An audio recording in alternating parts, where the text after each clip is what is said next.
Goo Hoo, Michael Irwine.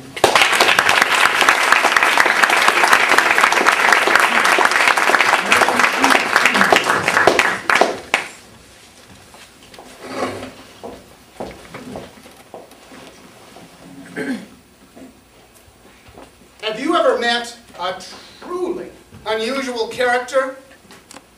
Well, back in 1972, I met one when I was living in the mountains in southern Oregon. For this speech, I'm going to call him Dennis, because that was his name. Now, Dennis always dressed in long, flowing, tie-dyed robes. He always seemed to have a cigarette stuck in his mouth, which caused him to have a perpetual squint. And Dennis fancied himself a guru, but he didn't follow any particular discipline. I mean, he wasn't a Buddhist, he wasn't a Hindu, he wasn't even Methodist.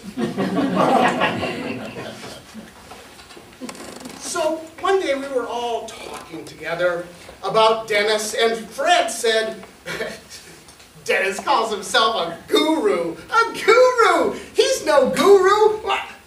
You know what he is? He's a Goo Hoo! A Goo Hoo! And it stuck. Even Dennis started calling himself the Goo Hoo. He said it was something about enhancing his personal branding. Dennis was ahead of his time. But every day, Dennis would disappear into the woods, a time that all of the rest of us used to call chore time.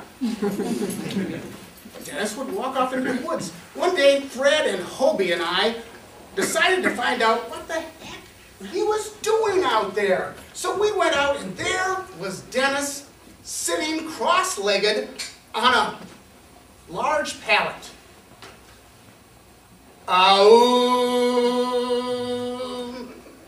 He was meditating. Well, we were kind of wise guys, so we started laughing and saying, oh, look at him, he's meditating. He said, you guys think this is so easy? It's not easy. Meditating isn't easy. You think it's easy to cut out all the chatter in your brain and achieve inner peace? You try it. So we did. There we were.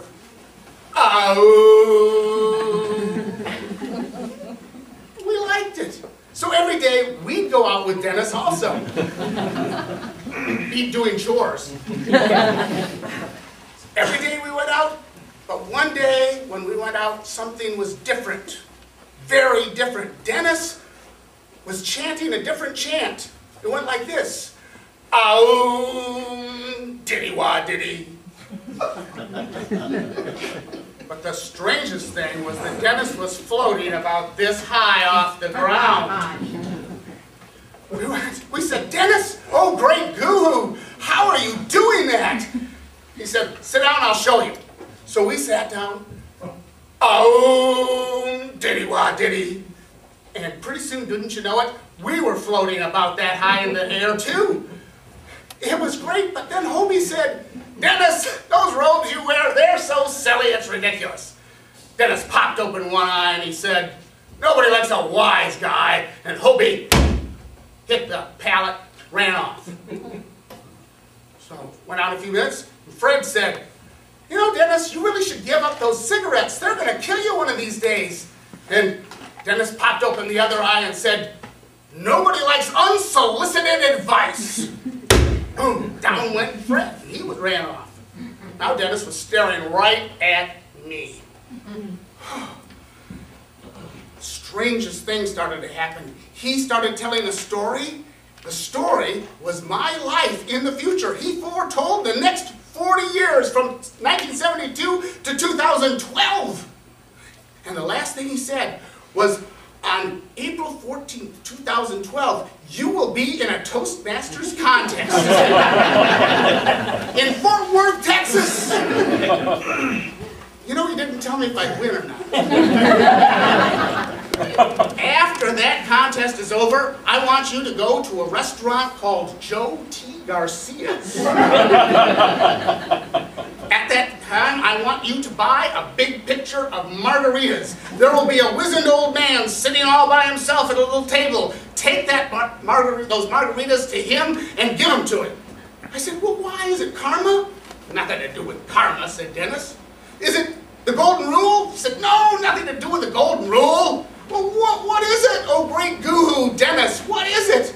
He said, you'll do it because I'll be thirsty and broke.